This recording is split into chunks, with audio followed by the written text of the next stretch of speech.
So I did my thesis presentation. I've got it right on the slide, but my thesis advisor was Dr. Hudak, and I analyzed the Pennsylvania pension crisis and the current plans that they have to try to hybridize it.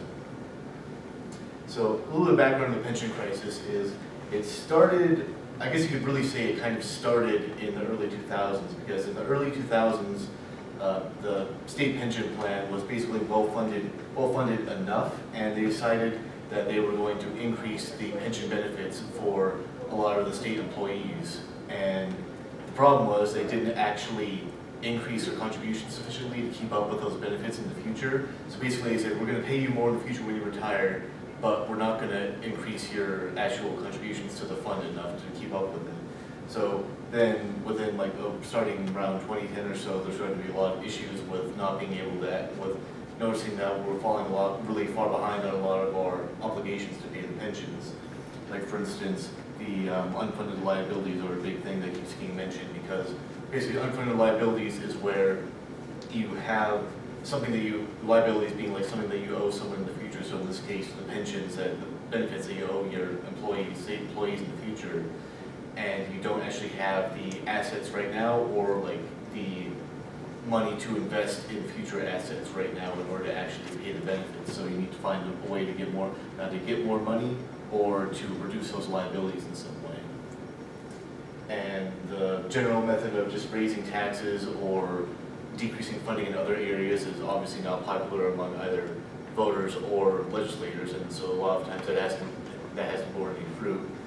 And they weren't able to pass Act 2010-120, which was passed in 2010, which basically said they were going to reduce the benefits for future employees that started working in January 2011 or afterward. But because they still owe all those unfunded liabilities on the older employees, they still have that huge deficit in their unfunded liabilities. So a little bit of background about pensions in general is just, there's two main types of pensions that people use. There's defined benefit and defined contribution. And essentially the names tell you exactly what they mean. Defined benefit is how the state pension plan currently works, and how a lot of state pension, well basically a true pension plan works, is you are told you will get a certain amount of money when you retire every year or every month.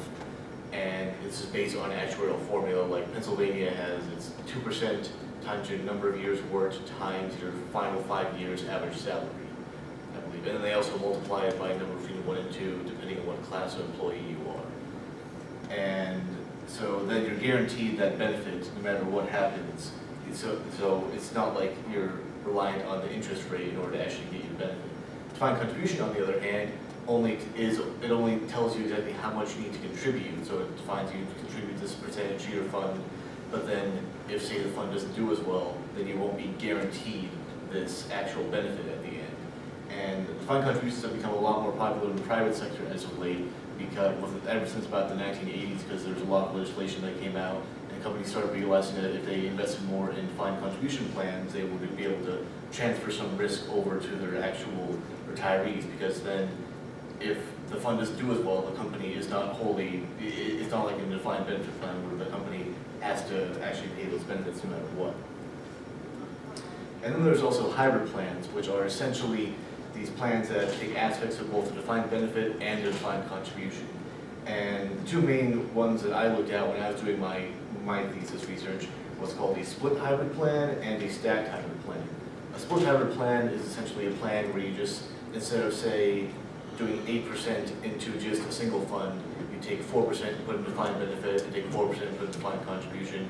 You do separate calculations for the different formulas, and then you figure out what benefit you get from each approximately, and then you just add those together to get your whole benefit at the end. And that is actually how some states do that. Rhode Island does that, and I'm not sure about Virginia, but there's several other states that use. I think Indiana does a system like that as well. And then you also have a stacked hybrid plan, which instead basically you have, again, a contribution rate, like say 8%, let's say, and then up to a certain cap of money, like one they were proposing for Pennsylvania was $50,000. So any salary for the year up to $50,000 just goes into a defined benefit plan, and then anything above that goes into defined contribution. So if you make $60,000, then and you get 8% of that 50,000 goes into the defined benefit, and then 8% of that remaining 10,000 goes into a defined contribution plan. So that gives kind of like a general safety net at the bottom for having guaranteed payments, but then it also doesn't cost the state nearly as much at the top because then they're not reliant on paying. So if you make $200,000 a year, they're not reliant on that upper 150,000, for instance. And so some states do still have a defined benefit plan, but others do have a hybrid plan like Rhode Island, Tennessee, Indiana, and Virginia and Utah. And they worked out to varying degrees of success. Rhode Island is a little bit controversial because they have reduced their unfunded liabilities by quite a bit, but they've also actually ended up reducing the pensions from their employees a lot by using the defined contribution plan, so that's caused some controversy. The Tennessee plan has been mostly successful, and the Virginia plan hasn't been quite successful because they've had issues with having their interest rates have not been as high as they were expecting, and they aren't getting as many voluntary contributions as they were originally expecting. So for my thesis, the method I was going to use, the method I did use is I created an Excel workbook with several different sheets on it that would essentially test how someone would fare benefit-wise in a defined benefit plan and a hybrid plan that would combine defined benefit and defined contribution. And I used 3 separate types. I used the Rhode Island normal plan, which was what they had before 2011, before they revised their plan to be a split hybrid plan. And then I also tested it using the current split hybrid plan that Rhode Island uses. Then I did for Pennsylvania, I did the way that Pennsylvania currently tests their benefits. I did the way that Pennsylvania is proposing using a stacked plan with a $50,000 cap. And I also did one basically mirroring what the Rhode Island plan would be like if you did a split plan in the same vein that Rhode Island did. And I had several assumptions. I assumed the salary increase of about 3% a year because that was consistent across basically all the documents I was reading in different states. It's a pretty common assumption that I was reading. And then I just tested it. I did different ages and different starting salaries to see how different people would fare at different times. So this is just basic table of results with the salary, the age, and then in the yellow section is the Rhode Island, and the green section is the Pennsylvania.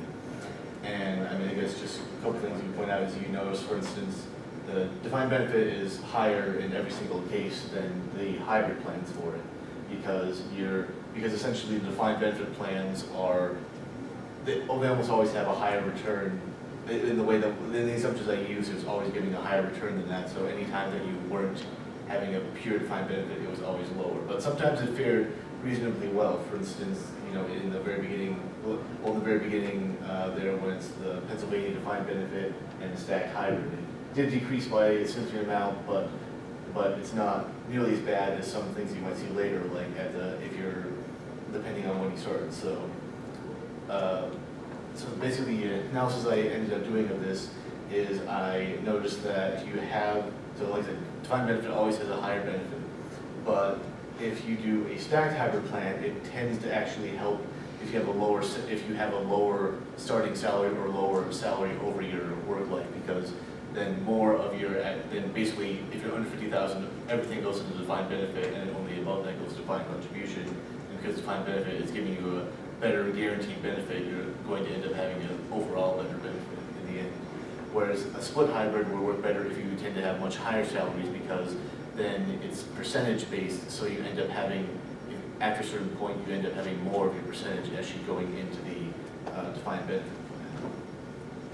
And so the important thing to know about this is that all these things that you're seeing with the actual reduced benefits, this is all assuming that they're doing the same amount of contributions, which is 8.75% for Rhode Island and 6.25% for Pennsylvania. So without changing how much you're putting in, you're actually getting less back in the benefits whenever you switch to these hybrid plans that they proposed. And that's a reason that there's been a lot of counter arguments from unions and people in the legislature saying that that's not fair to people because basically you're getting less money for the same amount of work that someone in the past would have done. And so, but a couple of things to note about this though is that these plans will only apply to new hires. They're essentially not allowed to just basically say, oh, well, you make $54,000 on your pension right now, well, we're going to make it so now you have $41,000. or even if you're still working. It's only on people who are not currently employed in the system and who are also not currently retired. So it's not, it might have like a good reaction to think to look at that and see the reduced amounts and be like, well, that would be a really bad idea because we would decrease it for, we decrease it for somebody who's already worked so long, but no, it's if you're already involved in the plan, then you don't get your benefits reduced. And like I said, traditional rules, and one other issue with this is that the traditional rules for the old pension still apply to the old employee, so you still have issues with those unfunded liabilities even when you implement these plans, because you still owe those original benefits that you promised. So unless you, again, figure out a way to raise more money or, again, drastically reduce it in the future, it's difficult to actually maintain the level of benefits that we're giving out right now.